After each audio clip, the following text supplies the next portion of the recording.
Greetings, valued poll listeners, and welcome to episode number 1. Just kidding, it's 101, but I said I was going to do that, and here we are.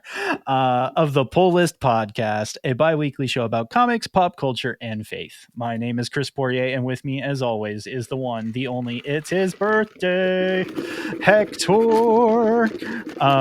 And I mean, it's his birthday when we're recording, not when you guys are actually listening to this, so if you like randomly tell Hector happy birthday on Wednesday this week, that'd be kind of funny and awesome. Yes. Because he'll get to celebrate it. He'll get to celebrate it twice.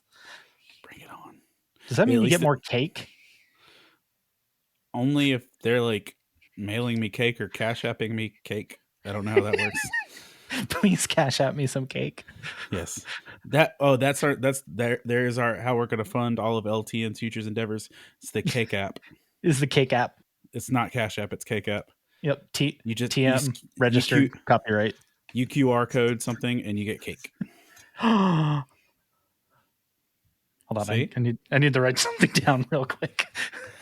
Scan this QR code and a cake shows up at your house. God bless America. Oh man. That says so much about us. It's amazing. It's effectively DoorDash, but whatever. Yeah, what? Be quiet. It's Cake App. It's way better. Cake App. You can make it look like the Cash App logo just with some candles on top. That'd be perfect. Note to self: create Cake App after episode. Oh man, we're back at it. We're sorry we missed you guys last time. Back at something. We're back at talking about comics and stuff. So I mean, so strap yourselves and prepare yourselves for we've got comic side. Neon glow. Better put the word out. Get ready for the nerd out. Better put specs on. Better bring next song. I cut handsome checks for my expansion sets. They call me Obi-Wan. Act like you know me, son. Last one. No, one more. No, don't tell them. Shh. They've got one more. Just kidding. Kidding, everyone. Everything's fine. On today's episode of the Poll List, we've got a great episode for you. We're going to hit the latest news that you need to know, our must-pull recommendations from the last 4-ish weeks. So it's an extended giant size issue number 101 for all y'all. We got some new number ones, or all of the number ones, and so much more. This is the Poll List Podcast.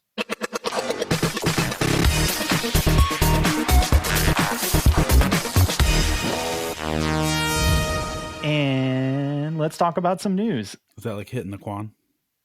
No. Okay. Hit the Quan. Watch us whip and nay. And nay. I can't do that. I have no hair. Some really weird articles in the ether this past month. So here we go. DC Comics is in a legal battle, which that half of the sentence alone shouldn't shock too many people because that sounds fair. DC Comics and lawyers seems kind of that checks out. But the end of this sentence ends in with Volkswagen over the term Blue Beetle. What? Yeah, that's what I said too, but I'm actually not kidding.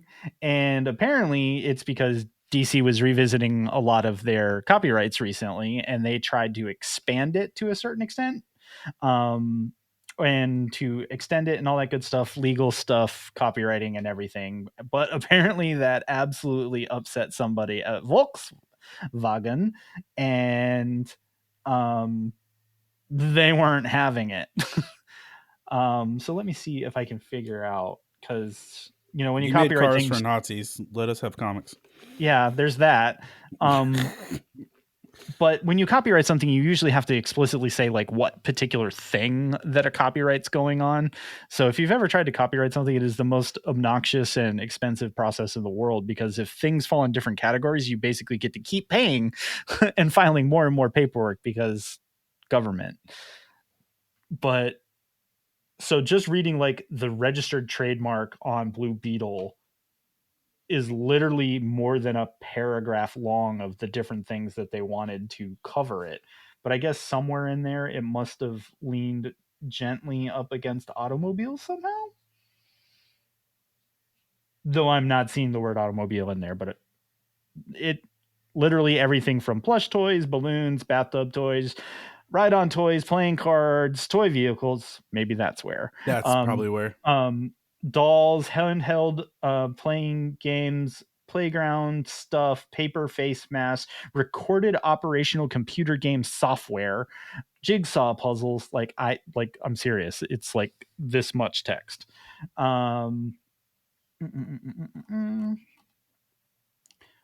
Yeah, toy vehicles. Yep.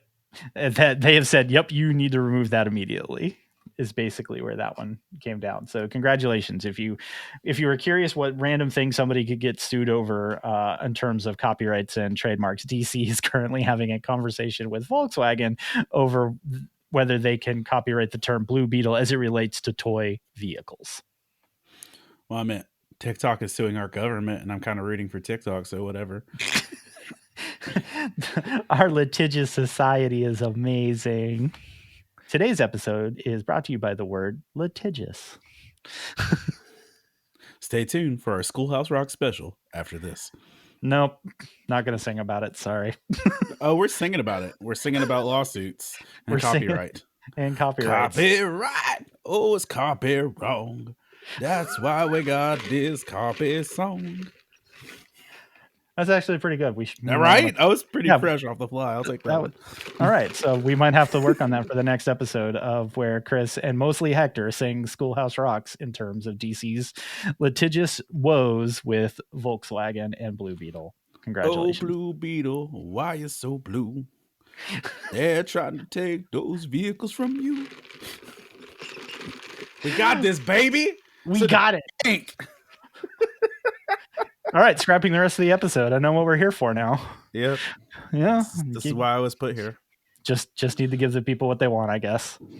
Yes.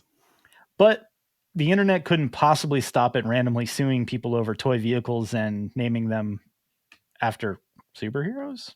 Whatever.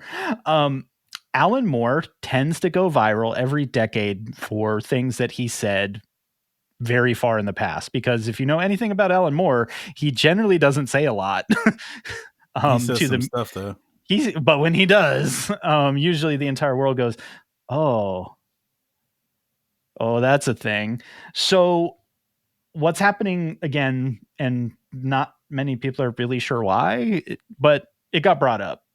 And about a decade or so ago, Alan Moore got caught on the record on talking about the term graphic novel. I don't know if you recall any of this or know what Alan's thought process is here, but basically back in the day, his main thing, especially, and why he did Watchmen as an anti-superhero book and everything, was Alan's always kind of been in this thought process of deconstructing comics, for the lack of a better word. That's where it all started. And but also probably not, but I'm sure Alan would take credit for that.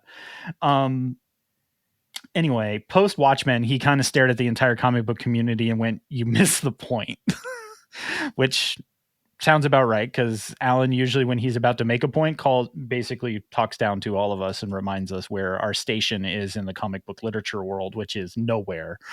And so this entire discussion about what does the term graphic novel really mean, what is it supposed to mean, and his comments from back in the day was, it's not a graphic novel. You took 4 of your favorite issues of Spider-Man stapled together, and you're still reading the same child superhero book that you read as a child. So there is nothing graphic about it, nor is it a novel, for it lacks the complexities and nuance of the written prose. Trying to do my best Alan Moore here. And also, just throw in Satan somewhere in there and you're good. That checks out. That he's basically like, no, graphic novels should be graphic violent, and then I might give that to you. But no, they're just collected comic books, and you're still reading the things that your weak childhood brain has enjoyed from all of your Marvel years, which is what he was saying without saying it. And that's a thing. And everybody's back now on this whole thing of, well, wait, what? I don't know. I feel like it's mostly, let's be reminded how much Alan Moore really kind of disliked the term graphic novel. And to be fair, I feel like there's plenty of indie book publishers over the last few years that have definitely published some graphic novels. But re-releasing 6 issues of a comic in a trade paperback so that you can sell it again that doesn't necessarily make it a graphic novel. But Agreed. even with Alan on his Watchmen project, he still released those issues as single issues first. Yes, and that was also part of where that comment actually came from, because everyone basically tried to call him a hypocrite for, well, Watchmen got collected, and he's like, yes, but also it is graphic and it is a complicated story, et cetera, et cetera. But yes, that it did come out in serial originally as its author intended, and apparently he also wasn't really for the collected edition when it happened, but it's mostly angry comic book guy shakes fist at empty comic store kind of stuff. Fair. But it's just a reminder that apparently everything old is new again, and Alan Moore will just be upset with all comic books until, I don't know, sometime. Yes. Probably forever. What can I say? And then an AI CGI hologram of Alan Moore will like scorn you every time you open your comics app. Right? How dare you? I just want you to know your taste is terrible and your collection is worthless. This is Alan Moore. I feel like it would just be a treat for us all to have him and Neil Gaiman just like disagree with one another for an hour. Yeah, that would just be a me. treat. I would watch that. Yeah, right. Because they're both cynical, but for different reasons. Yes, absolutely.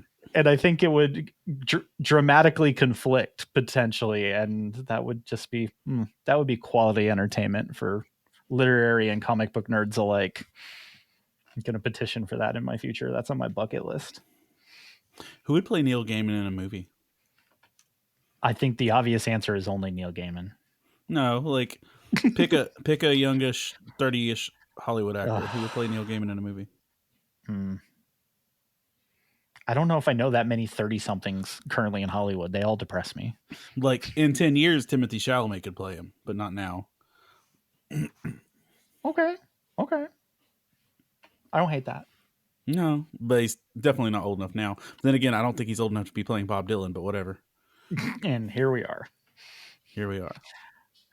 So more DC news, because DC just wanted to be all about the news this week. What can I say? Gotham City Sirens is coming back for a mini. Yippity doo dah. No, that's not your jam. You're not about. I don't know, dude. I don't know. They managed to make Birds of Prey kind of not great, so that's fair. I did go looking to see if there would be some people attached to the project that might make me go, okay, I'm in, and it's hit or miss. That's all I can say. Like, who's attached to it? All right, stand by. That was why I was like, I want some of them to be. It's only a 4-issue mini written by Leah Williams, who I believe is current Power Girl. And Marvel's X Factor. Yeah. There's kind of a cross section of other folks doing art and everything else. Meh. Dodson did a really cool first cover. I'd like to see that. None of that's like swinging on me. Okay, never mind. But you're like, well, I tried. Yep. For those of you that have been hurting for some Gotham City Sirens, you're at least getting a 4-part mini. It's been hurting for that. You say that, but I know that there's someone out there. Yeah, the person getting paid to make it. We've gotten an unending supply of Harley Quinn. Poison Ivy's been mainstreaming books. Catwoman's got her own book. We have the Gotham. We already have. What did I just say? Birds of Prey. Yes. Like, we've got all of this. There is a metric ton of that. what's Gotham City Sirens going to add? And where even in continuity is Poison Ivy currently? And I'm reading the book and I don't know what's happening. And Harley Quinn has been MIA for a hot minute in most things outside of her own book. What? And Barbara Gordon, or no, she wasn't always the Siren either. But if you're just doing Catwoman, Harley Quinn, and Poison Ivy, they're not in a conjoining place to do a book right now. What? Continuity. Boo. There you go. Well, here's the thing for you. Just to kind of make your head hurt for this week. Maybe not. There are such thing as tracking how books are selling and all those things. So out of this particular week's of stuff, what would you think was the number one best-selling book this particular week? So just to give you kind of a cross-section, that was Batman 147, Amazing Spider-Man 49, Venom 33, Doctor Strange, Daredevil number 9, X-Men Forever number 3, Avengers 14, Transformers number 8, and I think I just gave you all of the top 10, but not in their actual order. I don't know. Interestingly enough, out of that list, Transformers number 8 outsold everything, including the behemoth that is Batman. Yeah, that tracks. That's where I was leaning. So for where you've heard us say in the past that Image's acquisition of the Transformers and all the other adjacent IP that they have picked up over the last couple months and have been cranking out books, clearly they are laying down some stuff that some of y'all definitely want to read. That's just interesting to me because 2/3 of this list is Marvel. There is only one DC book in the top 10 and 2 Image books. Of course, the equally interesting thing to me is Marvel's fan base must be better than me because I am not reading any of those. I'm reading, sorry, hold on. One of those books.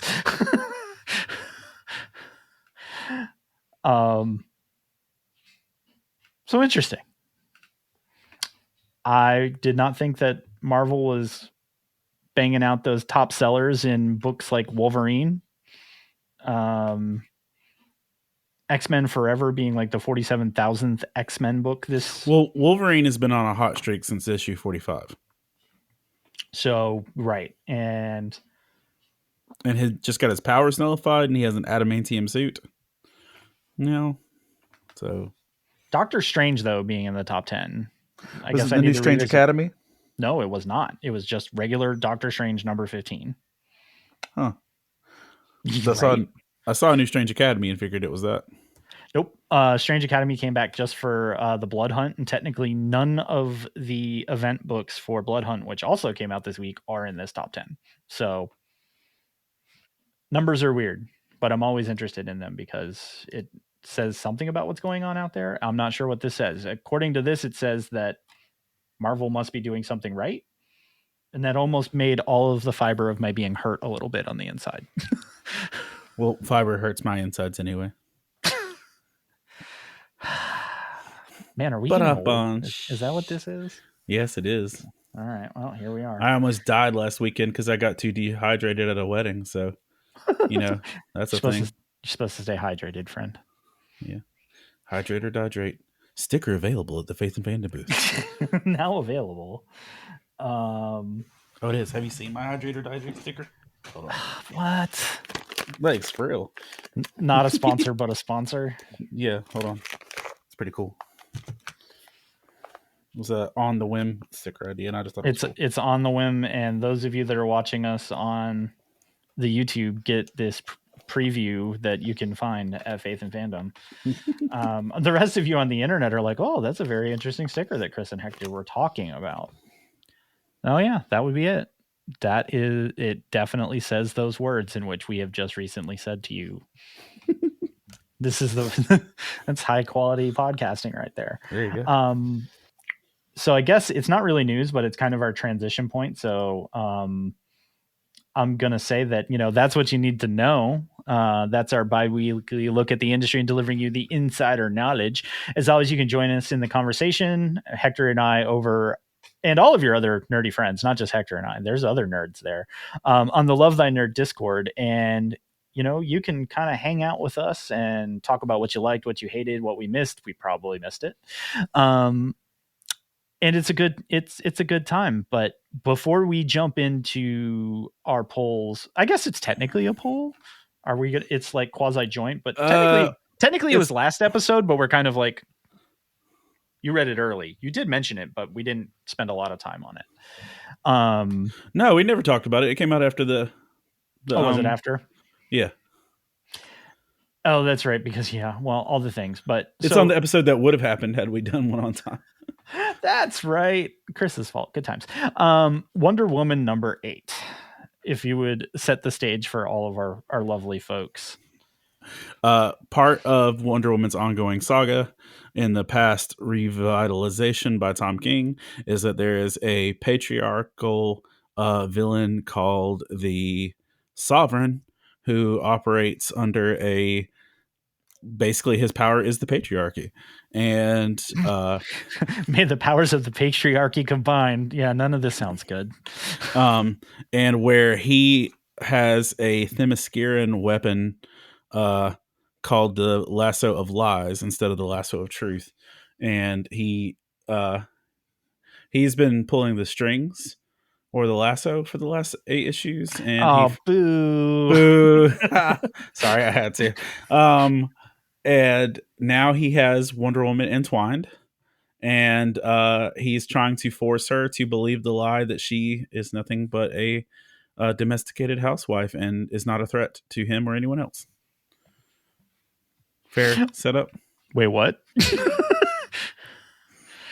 Yeah, no, that's what I read, and so makes her into a housewife with Steve. With Steve, of course. Makes it kind of like that 1950s Leave It to Beaver like general vibe, but in between the going back and forth of like that, what her brain is telling her and everything else, he's also straight up sitting there quoting scripture at her of where she's basically supposed to be in her place, right? He's using every Bible verse that you've ever heard someone complain about that could be labeled as misogynistic or defaming to women, or that is putting women in a lower place in society. Anytime you've ever heard someone say that Bible verse is anti-women or anything like that, he's using those to weaponize against her, where he's not just quoting them at her, he's embedding them into her. Yeah, no, it clearly seemed like an attempt of an indoctrination / using the lasso of but lies. Like she's actually quoting them back to him at some point too. And so it was, and why this is going to be a thing is there's gonna be folks who are real upset that this is an issue, but even though he's obviously the villain of the story and he's using these things out of context for the 90% of it, the fact is those verses exist. Yes. He's not fabricating things. And it's that thing of, boy, this is not a good look, but it's not a good look because he's lying. It's not a good look because these things are real and have been used as a weaponization for like ever. I think Hector and I, and probably lots of other folks that have been through the church experience, have heard a lot of these uttered in the basically quiet down and find your place attitude, which no. So I'm sure there'll be people that'll read through this and be like, yes, that's why the Bible is bad and evil. And other people are like, I don't really see why that's so wrong. And I'm like, it's literally a villain's literally using them out in and out of context to try to tear down a woman. So maybe back up for a second and think before you speak. Of course, some of us lack that ability.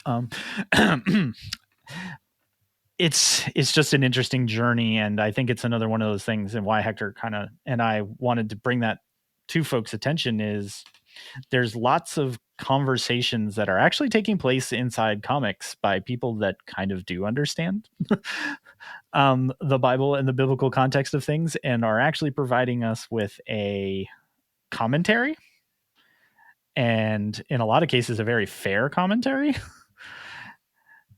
So this is one of those of, if you're shocked and appalled, I am of the opinion there is a redemptive piece coming in all of this, because she's kind of been sprinkling and it's like, no, these are being used by basically a dirty old man that is trying to use and abuse.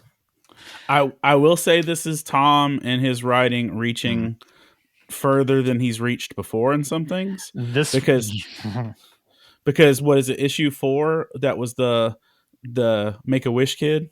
Yeah. That had a lot of the same vibe, but not aggressively.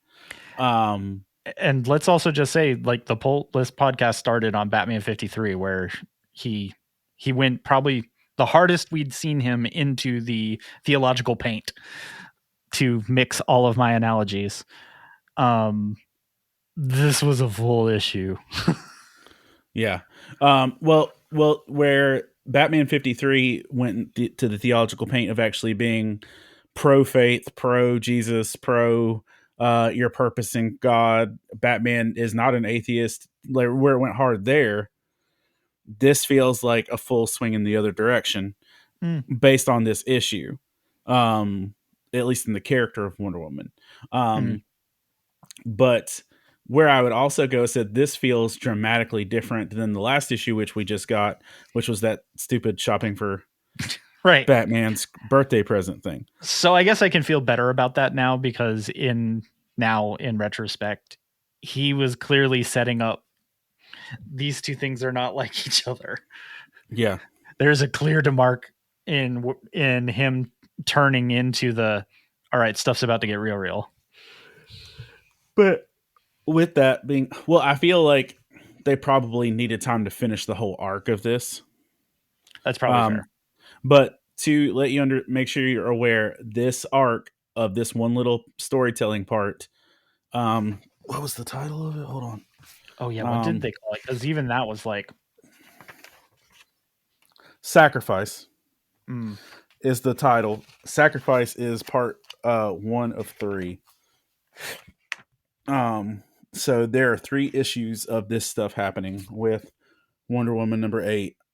And, and she even goes to a point of saying, I don't believe your God or in your God. Now that reference could be straight up saying to the sovereign's God and people, the first article I saw listed on it is this Wonder Woman's war against Christianity was the first article I saw headline.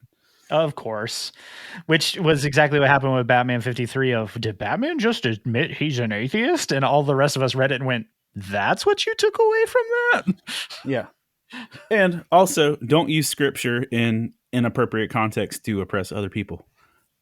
The more you know. The more you know. Hit us for freedom that Christ has set you free. Just don't be a douche.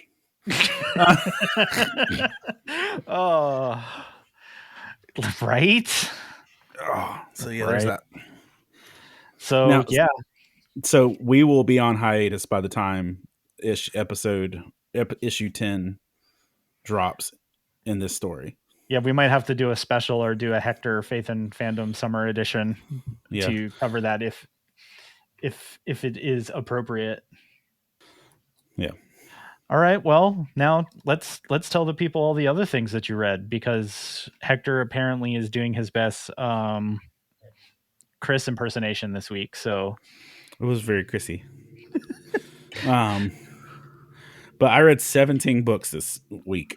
I read a lot. Sitting right at $100. $101. And I did not even dip into the free comic book day books that I could have potentially threw in here too. I didn't even get any. I got some, because some I want to see. Some are just interesting. One that you may appreciate if it's in your pile, or I'll send it to you after I read it, is they actually did a collection of basically all the worlds that Tinian has created. I think they said over the last 10 years, give or take. So it's literally all of his different kind of off the wall universes that he has books in, and I was kind of like, that's kind of cool. I kind of want to see what that's about. So before we jump into pulls, I'm going to go ahead and say this, that Nightwing number 113 is Nightwing's birthday issue. Like, it's his birthday, and today is my birthday. It's Rick's birthday? No. It's Dick's birthday. It's Dick's birthday. But also, we were talking about this before we started recording. Next issue is the end of Tom Taylor's run on Nightwing. And it has been a glorious run. And so I appreciate you, Tom Taylor, and what you brought to this book. Let's jump in. What did that say? What's the words there? Hold on. Space Ghost, number 1, is the first pull I'm going to throw out there. And I just picked this up because it says Space Ghost. And Coast to Coast. I am a product of the 90s and Cartoon Network and Toonami and Adult Swim and all that stuff. And I love Space Ghost Coast to Coast. Like, love it. There is a album called Space Ghost Musical Barbecue. Yes. Which is the collected works of Space Ghost, the show, or Coast to Coast. And it's like, yeah, that used to be my voicemails, bro. Like I love beans. Whoa. Like, and then the one time I met the voice actor for Space Ghost at Dragon Con. I said, so tell me how you feel about Musical Barbecue. And he's like, this is his response. Oh, I'm not from Atlanta. I don't know where to get barbecue. And then he signed my print. I hope you find the barbecue you're looking for. Oh my God. So I'm like, and I was like, okay, never mind. I'm just going to keep going. That's brilliant. Like, he literally forgot that album existed. That's so good. So, but Space Ghost, you literally get some Batman the Animated Series level Space Ghost as a vigilante hero thing. You get Brack as a villain with his mask off and everything, and like some classic sci-fi stuff. And this just reads like a, pretty classic sci-fi struggle. And like, I'm just happy to see these characters in like some non-comedic forms. I don't know that I would continue reading this, but I definitely had a blast reading this one. And I may keep reading it. You kind of said the quiet part out loud of an entire generation, primarily our generation, knows who Space Ghost is because of Space Ghost Coast to Coast, versus the fact that Space Ghost is a legitimate character. Right. From a legitimate thing. And the fact that he used to be a superhero for real, and we know him as the cartoonish talk show host. There's an entire generation that Space Ghost Coast to Coast, C-Lab 2021, all these things that we're riffing on actual things that occurred. There's a doodle in my noodle, and its name is Minky Boodle. Minky Boodle. Like I have the CD. It's autographed.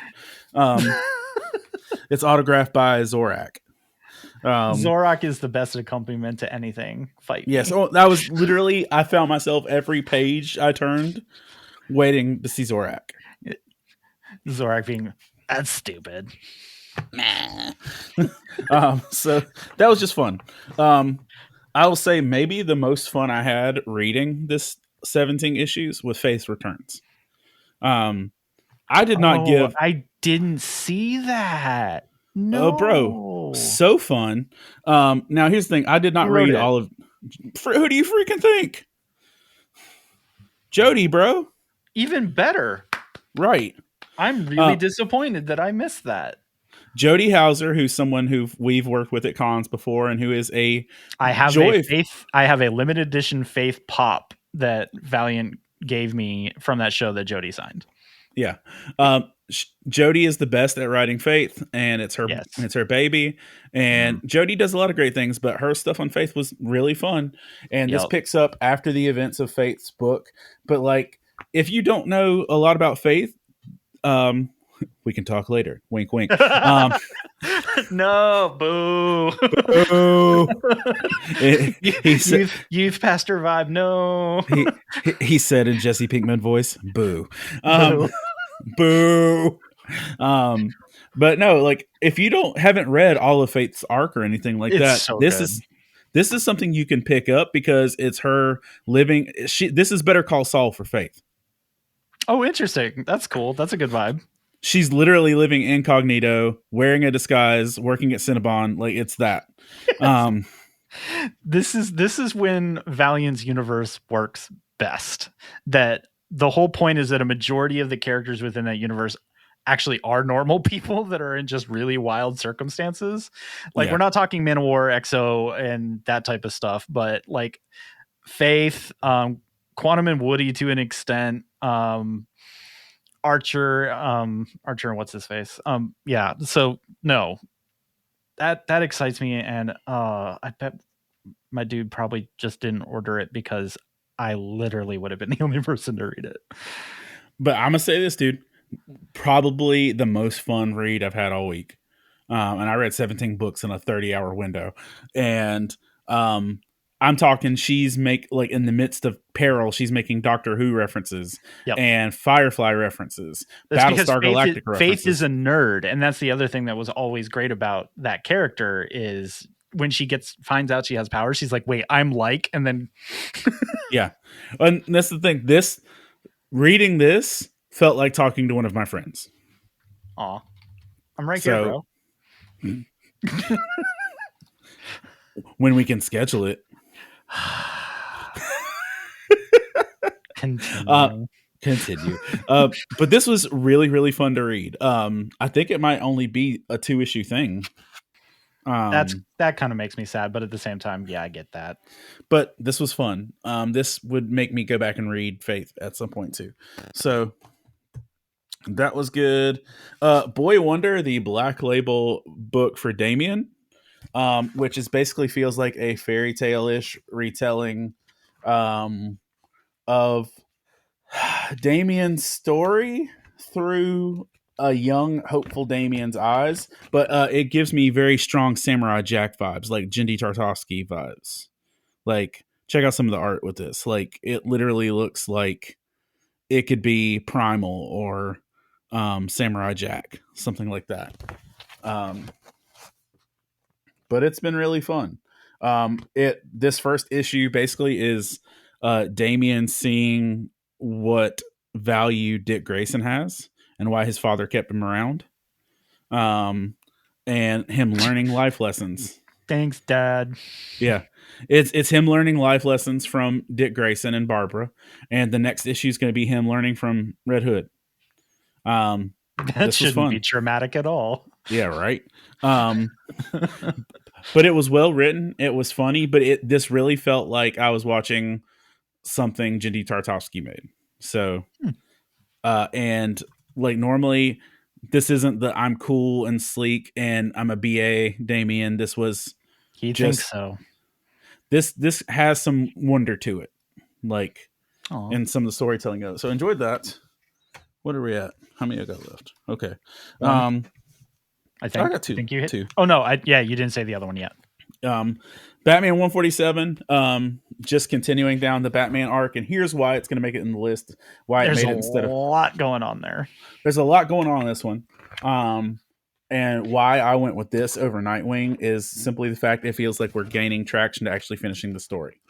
I will say it's the only annoyance I have with where we're at now. I'm kind of to the point of get to the point, get there, get on with it. You finally also technically a new Batsuit. Yes, we do have a new Batsuit. We have Damien coming to terms with realizing that he's been rickrolled by I didn't hate Zura and R or Failsafe. That was good. The fact that he's building a Justice League of Zura and R's basically. And Tim? Yeah, and Tim actually got to have some good stuff. Yeah. And then what the crap is up with the Zura and Robin? Right. Yeah, there's a Zura and Robin. So just, I don't know, like, where'd this kid come from? I thought, based on what was going back and forth there, the Zura and Robin is basically a version of Tim, was my takeaway. Maybe I'm wrong. Yeah, but like physically, who is it? I don't know. That was the only confusing thing. I was like, so you just told us a whole kind of thing with Tim. So is it Tim? Is it not? It wasn't super clear. No, well, Tim showed up to take care of Bruce. I know. That's why I was like, there's too much going on here for my brain. Like, I don't know. Like, I feel like this is somebody we don't know who it is. Okay, that's fair. Because at the same time, I was like, it doesn't really look. I actually flipped back a few times. I'm like, is it him? Is that the point to this? It had enough going on that it retained in my memory after it was over. Yep.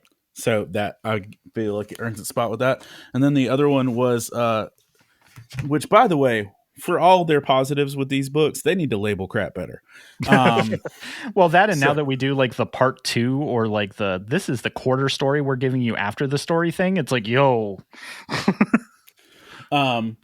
This is Spectrograph, number 1.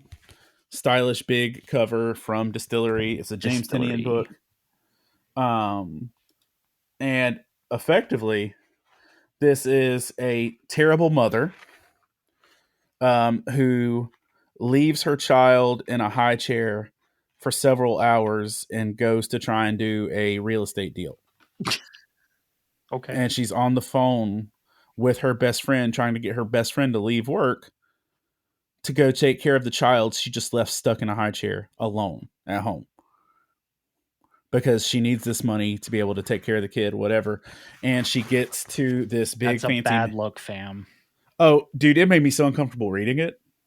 Because I'm not going to say, but I am going to say right here that I believe that's Distillery's goal in life with 2/3 of their current catalog is to make you uncomfortable. Is to make you feel uncomfortable. So look, okay, check this out. Check the visual. Check the middle panel. As you're telling the story, it keeps cutting to pictures of the baby getting more and more distressed. Yeah, that's not comforting at all. And then to the point, like, so then she arrives at the mansion she's supposed to give the tour of, and it's a bunch of, I guess, sexy vampires. I don't know. And go on. Yeah, but they're like paranormal, sexy people, and they're there because the dude who had built the house built it to be able to create ghosts because there were no ghosts. There was no afterlife. There was no anything else. And he didn't think that was fair. So he was trying to manufacture spirits, demons, and ghosts. And so she tries to flip this on. And apparently she does. And she gets sucked to a ghost dimension. But literally she gets hit in the head by the main sexy vampire lady. And like all it does is do a close up on the kid as she's getting knocked out. Okay. And I'm just like... I was like, this is uncomfortable. And you got like this nice shot of her being ripped from her flesh and put back into it. And it's very sci-fi. It's very visually jarring. And it's one of those, I don't know what's happening, but I'll keep reading vibes. Art's great. And but yeah. That's my main pulls, sir. What about you? Let's see. I read lots of things, but a good number of them should not be surprising to anyone. But I am late to the party, and I will not apologize to Todd or anyone else. But he'll be thankful to know that Redcoat #1 did make this time around. So this is second printing because all of the stuff in the unnamed universe, which you've all heard me talk about, hit second prints because people are liking this stuff. And let me just tell you, like, these are hefty books, but they're also pretty. Like, I mean, this is a Jeff Johns drawn book, and Jeff Johns has like 3 books, maybe more, that he's doing for this, and Jeff just has that style about him. But this book is all the different characters in I this. forgot Jeff Johns made art. It's there you been go. that long. Right. That's fair. But so alternate history universe, right? All kinds of crazy stuff. Like I said, when I read the kind of all-encompassing one shot that kind of gave us little pieces of all this, that it feels like Valiant did in the heyday. And I think that's fair. So the Red Coat is literally about a British soldier all the way back in 1775, basically interrupting like this human sacrifice type thing where Benjamin Franklin was going to become immortal. Just going to let that sentence linger. But they interrupt that. Ben doesn't get immortality. This random British soldier does instead. So he can't die. Well, he dies, but he comes back a lot as him, not like, reincarnation stuff. Like he dies and he like wakes up later. So people unbury him and that kind of stuff. So this is the journey of following this guy through history, for lack of a better word, at significant events in our history. And the end of this book, a child, Albert Einstein, digs him up and is like, there's something interesting about you. To the not dead, clearly still British soldier. So this immortal dude and boy wonder Albert Einstein are about to go on an adventure. I can't make that up. It's freaking great. Sacrificers is continuing on its journey of telling a fairly complicated Greek tragedy story, but also I'm pretty sure I said when this journey started that even when we didn't really know where it was going with the demigods and everything are basically taking these sacrifices every year to squeeze the joy out of them so that they can live forever. That this book ultimately would actually be about the bird that was supposed to be a sacrifice surviving and probably coming back and kicking all kinds of booty. Yeah, that's basically where we're at now. Is the gods have figured out that the people now kind of know that it's not a great thing, but he goes home after surviving everything and they're all like, you're supposed to be dead. And his entire home has been flattened. And of course they think it's his fault because he didn't die like a good little boy. So there's this interesting discussion happening right now of no, I'm telling you, the thing that you told us about is all a lie and it's actually terrible. And you're all terrible people for supporting it for so long. And they're like, yeah, that's what someone would say if they like didn't do what they were supposed to. And now our town's been flattened. So it's your fault. So yeah, this story continues to be kind of heavy and interesting, but the redemptive arc of this bird / person is flipping the script, such as it were, in their society. So we're starting to see what I would say is the other half of the story, for lack of a better word. Okay. Yeah. It's very Rick Remender. It's why I started reading it. I guess it's why I'm still here. So, this may be a shock to some people. I read a Marvel book and I kind of liked it.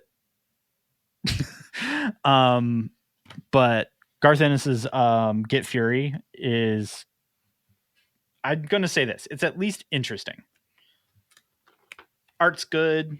We're getting a throwback story about Frank Castle and original eye patch Nick Fury, white dude eye patch Nick Fury, as a CIA operative and everything. But it's told in the Vietnam era. And basically Fury's been captured by the NVA, the Viet Cong, etc. And the US government's like, that guy kind of knows too much. So Frank, we need you to go kill him. That's the setup. That's the book. It's violent. It's in Marvel's Max category. Oh, you mean Max label? Yes. Like, mm-hmm. Yep. So it's spicy. So not for the children's. So I've got a question, and this is sorry, off topic. If Disney Plus and Max are merging, does that mean that Disney and Marvel are technically merging? You meant DC and yeah. Sorry, if Disney Plus and Max are merging, like the the streaming services are merging later this summer. They're going to have both. Yeah. That means they're going to have DC and Marvel together. What a world.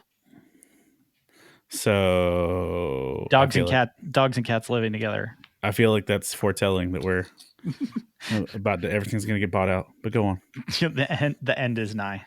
Mm-hmm. Rorschach's Journal. Yeah. Thank you. May 11th, I recorded a podcast. May 12th, whatever. Forgot my own birthday. How dare you?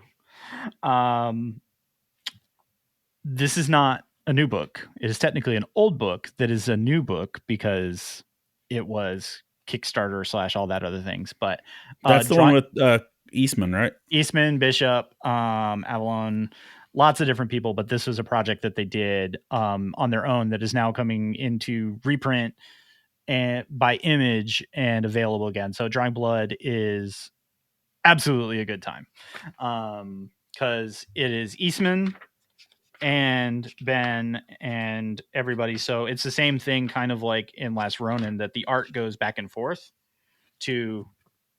from Eastman style to, I'm trying to find pages that aren't adult content. Because this is another one of those. It's an adult book, but the funny thing is, it's a story about a struggling comic book creator that has created these 4 ragamuffin cats that are basically the Ninja Turtle foil in this thing. Yeah, but there's lots of other things going on here. So there's this back and forth about comics, the struggle of creating. There's some allusions to selling particular properties and not necessarily seeing the benefit to them. There's a lot going on here, but it is a fun journey, and it is obviously extremely well written, and the creative team are a bunch of folks that we kind of love and adore. So I'm unapologetically plugging their new old book. But finally on my list, as it should come to absolutely nobody's shock, is Rare Flavors is almost there. This is almost the last one. And they kind of finished telling the Hindu story about the good guy that goes after this particular demon who is a cannibal, because we have proven it is a cannibal book, except he's not human, which makes it better somehow. I don't know. It's complicated. And that's the point, is we're at a point in this story where it is complicated, that I think this book was designed that you kind of feel bad for this particular quote unquote demon in some way, because he's been talking about basically that his entire existence and running from this other figure that normally beats him. And that's kind of how this is unfolding. He's been traveling the world and basically learning the cuisines of the human construct, not literally how to cook humans, but food that we prepare and are amazing. And that he's like, I found like real food and that's amazing and stuff. But he still has this thing that he like has to eat people occasionally, which, yeah, I guess that's kind of a character flaw a little bit. Okay. But then the total story also is that he randomly hires this one dude to film this all as a documentary. And they've been alluding to in the end of the last 2 books that something big happens with this documentary. Like the guy who filmed it's being dressed at an award show in the last 2 panels of the last 2 books. And the last book, I think, is going to live entirely there, because basically the demon disappeared and went home to wherever he's been hiding. And he's been writing letters throughout all this to someone, and you meet the character that he's been writing those letters to at the end of this book. So I think the end sale point is about to hit on there, and it's still just, it's really well done. And I don't want to undersell that. So it's weird, but it's interesting. And that's kind of my jam. Well, you would hope after this many months of investment that it would pay off for you. I would think so. And so far, so good. So right. That's always a nice thing to see. We're about to find out, because let's just say, I think we both have read plenty of comics where they didn't stick the landing. So I'm doing a yard sale on the 25th, and half of it are books that didn't stick the landing. Right, there you go. It's like, oh, Yep. oh, yep. All right. So what you got for those number one, the numero uno that was above all the other ones? I'm gonna say it was above the other ones. I had a lot of number ones, but I guess so. Yeah, this one was tracking, but Ain't No Grave, Scotty Young book. And so this is good storytelling. Above all else, it has some very after just watching Shogun and some other stuff, it has some Shogun vibes. It has um some good cowboy story vibes, but basically in context without doing the back and forth Tarantino stuff, which is what the book does. It is very Tarantino-y. A woman used to be the most fearsome gunslinger in the West, like robber, not like a good guy. Met a dude, fell in love, had a kid, and I guess she's got tuberculosis and is dying. So she sets out to become a robber gunslinger again, and is trying to go somewhere that she's not supposed to go. Like her horse won't even take one step once they reach a certain point. She has to go on foot, and she goes and she pays a toll, almost like the fairy thing, like to the underworld or whatever else. And the last page of the book is that you realize that she's going to kill death because she doesn't want her kid to lose her. So you've got and at some point in time, there's a ghost baptism where she almost gets sucked under the water because its spirits come returning to find peace. But it's Scotty Young telling a supernatural gunslinger story, and it's a whole vibe. Merry Christmas. It was fun. That's a thing. It was really fun. The artwork's dope. It almost has do you ever play Darksiders? Okay. The game where like it's the bulky angel demon whatever fighting the forces of hell type stuff. Like it's when she's in full Western gear. Check that out. Ooh. Let me find the one of her in her full suit of armory stuff, because that's what looks impressive. But she literally keeps nodding off in between storytelling points and going between the past and the future, or the past and the present. And so like check out the armor bottom panel there. Yo. But it's a gorgeous book. It's really beautifully done. This is a nice full page spread. But overall it's been really solid. And when it gets to the page, you're like, oh, I'm here to kill death. You're like, oh, and that's just literally hard cut. Like, okay. Yeah. This is only going to be 5 issues, which I'm enjoying the 5-issue format lately. A lot of books that I've really liked have been a cut hard 5 issues. So yeah. What about you? All right. Is everyone sitting down? Good. No, you, sir. Sit down. Yeah. Okay, Yeah. Right. Good. Now we're good. Now we're good. Good. Everyone's good. All right. Good. Can't believe I'm going to say this. Marvel's Blood Hunt, #1. Okay. This is Marvel's event book for the summer. I picked it up because I feel that it is my comic book duty to this audience to read everything, to give things a chance.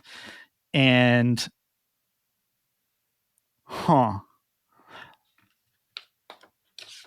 Blood Hunt, other than the fact that they're doing the standard big 2 event thing, which means there's going to be 50,000 books on this list that I'm absolutely not going to read. Right. And I read 2 just to see I did my homework. Because of the first 2 weeks of Blood Hunt are out. So I read a couple others just to be like, okay, cool. Will you succeed? And the answer is probably no. So you might be able to read the mainline ones here and be good, which there'll only be 5 of.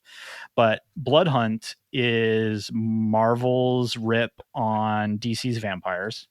They can claim it's not, but it absolutely is.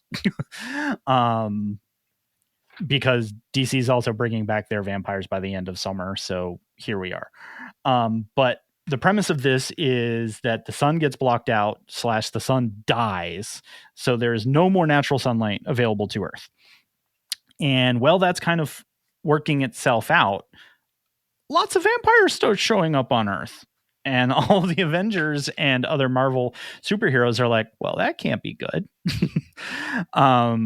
And then they also start figuring out that anyone that is associated with the Darkhold or any dark force, that there seems to be something bad going on there. So they're getting everybody together. There's vampires everywhere.